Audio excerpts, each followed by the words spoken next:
Halo teman-teman, kembali lagi nih sama aku Christine Juwita Lauli. Kali ini teman-teman aku dari Universitas Pelita Harapan dengan NIM 0109112217. Kali ini teman-teman aku akan ngejelasin tentang materi kromatografi. Apa sih itu? Yuk teman-teman kita bahas lebih lanjut nih. Selamat menonton ya. Overview. Yang pertama itu kita akan membahas tentang pengantar kromatografi, yang kedua arti dari kromatografi, yang ketiga sejarah atau dasar dari pemisahan pada kromatografi, yang keempat pembagian kromatografi, yang kelima ada kromatografi planar, yang keenam ada perawatan kromatografi.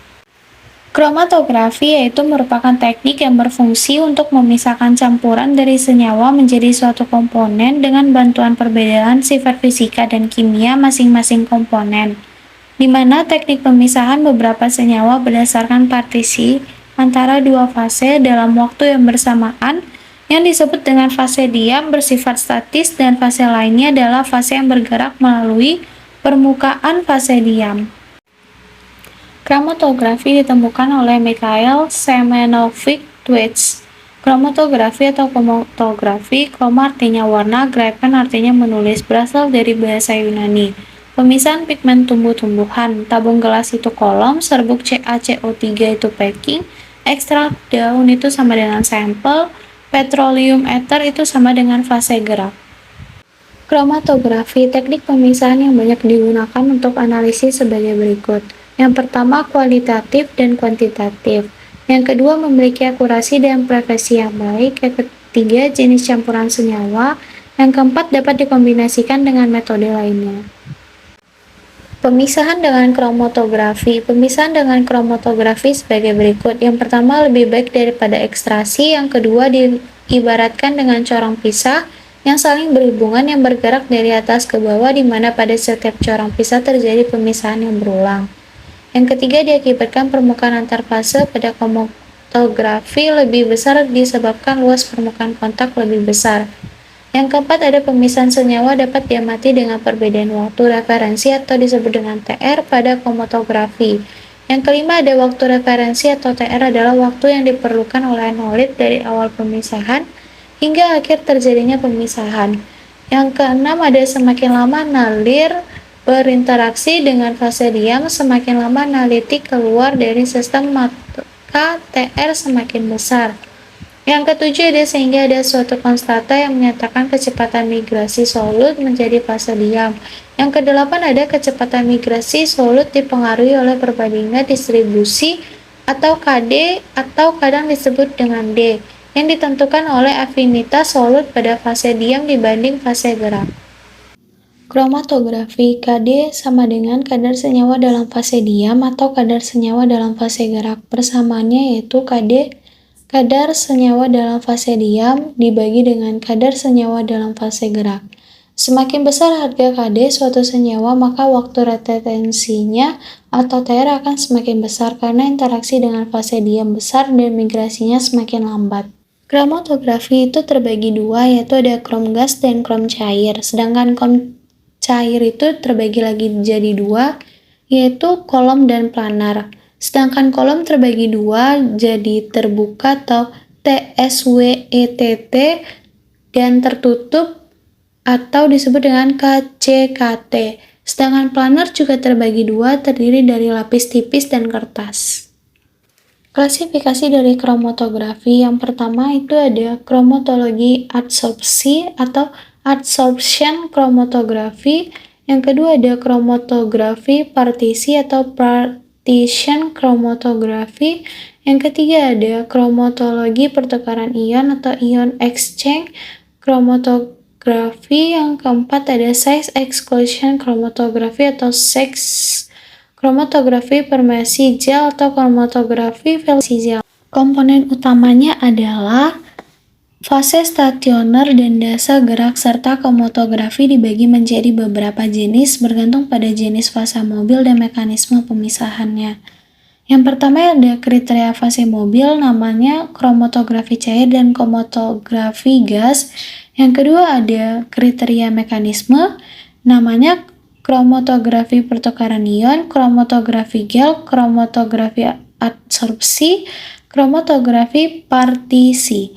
Yang ketiga itu ada kriteria fase stasioner atau diam, namanya kromatografi kolom, kromatografi lapis tipis, kromatografi kertas. Alat kromatografi konvensional biasanya terdiri atas kolom yang di dalamnya diisikan fasa stasioner. Campuran yang ditambahkan ke dalam ujung satu dan campuran akan bergerak dengan bantuan pengembang yang cocok atau padatan dan cairan. Yang ketiga, pemisahan dicapai dengan perbedaan laju turun masing-masing komponen kolom yang ditentukan oleh kekuatan adsorpsi atau koefisiensi partisi antara fase mobil dan fase diam atau stasioner. Kromatografi partisi. Prinsip dari kromatografi partisi yaitu hukum partisi dapat diterapkan pada sistem multikomponen. Dalam kromatografi, ekstresi terjadi berulang dalam satu kali proses. Yang kedua, percobaan zat terlarut didistribusikan antara fase stasioner dan fase mobil. Fase stasioner adalah molekul pelarut yang mengisi ruang antara partikel yang terabsorpsi. Yang contohnya itu ada kromatografi kolom yang digunakan luas karena sangat efisien untuk pemisahan senyawa organik. Cara kerja kromatografi kolom. Kolom berupa tabung diisi bahan alumina, silikal gel atau pati. Yang kedua, yang dicampur absorban yang pastanya diisikan ke dalam kolom. Yang ketiga, setelah larutan sampel diisikan ke dalam kolom dari atas hingga sampel diabsorban. Yang keempat ada lalu tambahkan pelarut fase mobil per tetes. Yang kelima ada partisi zat terlarut berlangsung di pelarut yang turun ke bawah atau fase mobil dan pelarut yang terabsorpsi oleh absorban atau fase stasioner. Yang keenam, selama proses tersebut zat terlarut akan mengalami proses absorpsi dan partisi berulang. Yang ketujuh ada laju penurunan berbeda tergantung zat masing-masing dan koefisiensi partisi zat terlarut yang terpisah membentuk beberapa lapisan. Kromatografi partisi. Akhirnya lapisan dielusi dengan pelarut yang cocok untuk memberikan spesimen murninya. Nilai R didefinisikan untuk tiap zat terlarut dengan persamaan berikut. R sama dengan jarak yang ditempuh zat terlarut dibagi zat yang ditempuh pelarut atau fasa mobil. Kromatografi kertas. Prinsipnya sama dengan mekanisme kromatografi kolom. Adsorben mekanisme kertas adalah kertas saring atau selulosa. Cara kerjanya yang pertama yaitu sampel dianalisis, ditotalkan ke ujung kertas yang kemudian digantung dalam wadah. Kemudian dasar kertas saring dicelupkan ke dalam pelarut yang mengisi dasar wadah. Fase mobil pelarut beragam, contohnya air, etanol, asam asetat, atau campuran pelarut lainnya. Kedua, sebagai analisis untuk campuran asam amino, karena asam amino larut dalam air dan tidak mudah menguap. Yang ketiga, kromatografi kertas dua dimensi menggunakan kertas yang luas dan sampelnya diproses dengan dua pelarut. Yang keempat, asam amino menaiki lembaran kertas secara vertikal karena ada fenomena kapilar partisi asam amino antara fase mobil dan fase diam yang terabsorpsi pada selulosa berlangsung. Yang kelima, ketika pelarut mencapai ujung kertas, proses dihentikan. Setiap asam amino bergerak dari titik awal sepanjang jarak tertentu. Dari nilai R, masing-masing asam amino diidentifikasi. Berikut adalah contoh dari kromatografi kertas. Kromatografi gas. Campuran gas dapat dipisahkan dengan kromatografi gas. Fase stasioner dapat berupa padatan atau kromatografi gas padat atau cairan kromatografi gas cair. Kromatografi gas padat sejumlah kecil padatan internal, misalnya karbon teraktivasi, alumina teraktivasi, silika gel atau salingan molekuler diisikan ke dalam tabung, logam gulung yang panjangnya 2-10 mikrolit dan tipis. Yang ketiga itu ada fase mobil adalah gas semacam hidrogen, nitrogen, atau argon yang dapat disebut gas pembawa. Pemisahan gas berintik didih di rendah seperti oksigen, karbon monoksida, dan karbon dioksida dapat menggunakan metode KR gas. Kromatografi gas cair fase diamnya dapat berupa ester seperti fatail deoxysulfat yang diabsorpsi di permukaan alumina teraktivasi. Silika gel atau penyaring molekuler digunakan sebagai fase diam yang diisikan ke dalam kolom. Campuran senyawa yang menguap dicampur dengan gas pembawa disuntikan ke dalam kolom dan setiap senyawa yang akan dipartisipasikan antara fase gas dan fase cair mengikuti hukum partisi. Senyawa kurang larut dalam fase diam akan keluar terlebih dahulu. Kromatografi gas. Metode ini bagus untuk analisis senyawa organik yang mudah menguap seperti hidrokarbon dan ester. Analisis minyak mentah dan minyak artisi dalam buah-buah telah dengan sukses dilakukan dengan teknik ini. Efisiensi pemisahan ditentukan dengan besarnya interaksi antara sampel dan cairannya. Disarankan untuk mencoba fase cair standar yang diketahui efektif untuk berbagai senyawa. Berdasarkan hasil ini, cairan yang lebih khusus kemudian dapat dipilih. Metode deteksi akan mempengaruhi kesensitifan teknik ini. Metode yang dipilih akan bergantung apakah tujuan analisis dan privatif.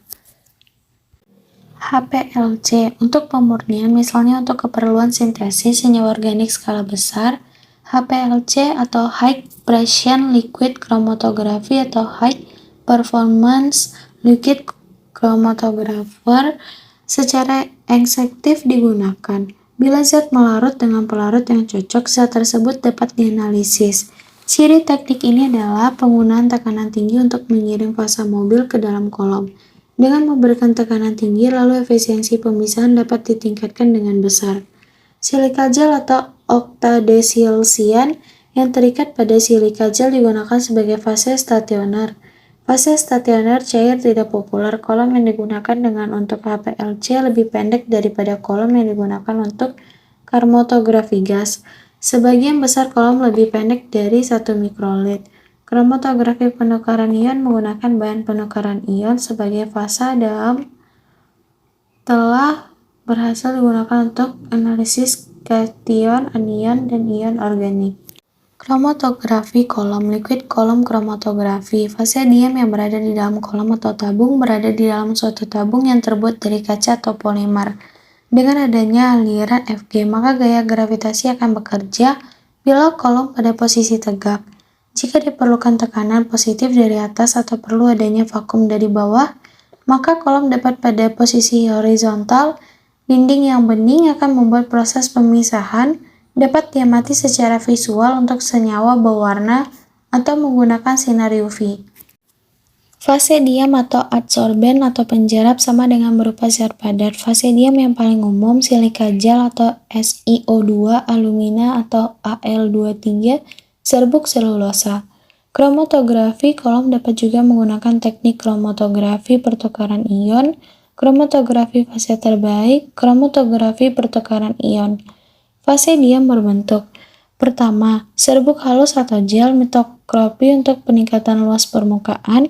Kedua, perlu diperhitungkan rasio antara berat fasa diam dan berat kering. Campuran analit yang dapat diaplikasikan ke dalam kolom. Untuk kolom silika, rasio berbeda antara 20:1 hingga 100:1, bergantung pada kedekatan dengan jarak elusi antar komponen analit. Ukuran partikel fasa diam pada kromatografi kolom dipercepat biasanya lebih halus daripada kromatografi kolom gravitasi. Misalnya, silika gel untuk kromatografi dipercepat berukuran antara 40-63 mikrolit, sementara untuk kromatografi gravitasi antara 63-200 mikrolit. Fase gerak. Fase gerak atau eluan dapat berupa pelarut murni atau campuran pelarut. Pemilihan dilakukan sedemikian rupa sehingga nilai faktor retensi senyawa yang diinginkan berada pada kisaran 0,2-0,8 untuk minimalkan waktu dan jumlah eluan yang diperlukan selama kromatografi. Eluan dapat dipilih berdasarkan daya pisahnya sehingga senyawa yang berbeda dapat dipisahkan secara efektif.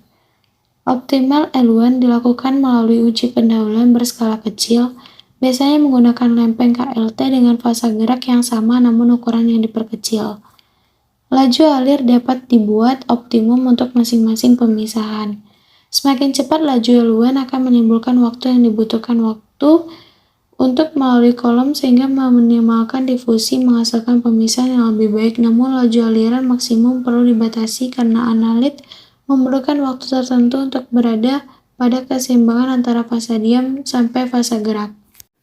Kolom laboratorium sederhana bekerja dengan prinsip aliran gravitasi. Laju aliran kolom semacam ini dapat dinaikkan dengan menambah eluan baru di bagian atas fasa diam atau diturunkan dengan mengaturkan keran di bagian bawah. Laju aliran yang lebih cepat dapat diperoleh dengan menggunakan pompa atau gas bertekanan, misalnya udara, nitrogen, atau organ, untuk menekan pelarut melalui kolam atau kromatografi kolam ikat. Fase gerak berupa campuran dari dua atau lebih yang berikut. Polaritas pelarut yang dilewatkan melalui kolam mempengaruhi tingkat pemisahan di mana senyawa bergerak melalui kolam. Pelarut polar dapat lebih efektif digunakan untuk molekul polar campuran untuk fasa diam polar pada permukaan absorben dan juga akan lebih baik meloloskan konstituen polar. Akibatnya, pelarut yang sangat polar akan bergerak bersama molekul yang sangat polar dengan cepat melalui kolam. Jika pelarut terlalu polar, gerakan menjadi terlalu cepat dan sedikit atau tidak pemisahan komponen campuran akan dihasilkan. Jika pelarut tidak cukup polar, tidak ada senyawa akan terurusi dalam kolam. Pilihan yang tepat dari jenis pelarut sangat penting untuk keberhasilan penetapan kromatografi kolam sebagai teknik pemisahan.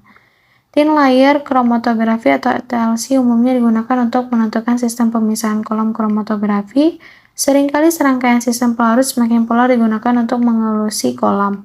Pelarut yang kurang polar, setelah senyawa yang kurang polar berada di luar kolam, pelarut yang lebih polar ditambahkan ke dalam kolam untuk mengevaluasi senyawa yang lebih polar. Cara pemisahan: buat larutan jenuh dari campuran dengan menggunakan pelarut yang sesuai. Buku keran penutup untuk membiarkan pelarut yang sudah berada dalam kolam mengiring sehingga material terpadatkan rata pada bagian atas. Kemudian tambahkan larutan secara hati-hati dari bagian atas kolam, lalu buka keran kembali sehingga campuran berwarna akan diserap pada bagian atas material terpadatkan, sehingga akan tampak seperti berikut. Tambahkan pelarut baru melalui bagian atas kolam, cegah sedapat mungkin jangan sampai merusak material terpadatkan dalam kolam. Bukan keran supaya pelarut dapat mengalir melalui kolam, kumpulkan dalam satu gelas kimia atau labu di bawah kolam. Karena pelarut mengalir kontinu, tetapi tambahkan pelarut baru dari bagian atas kolam sehingga kolam tidak pernah kering. Kromatografi cair, perawatan pompa.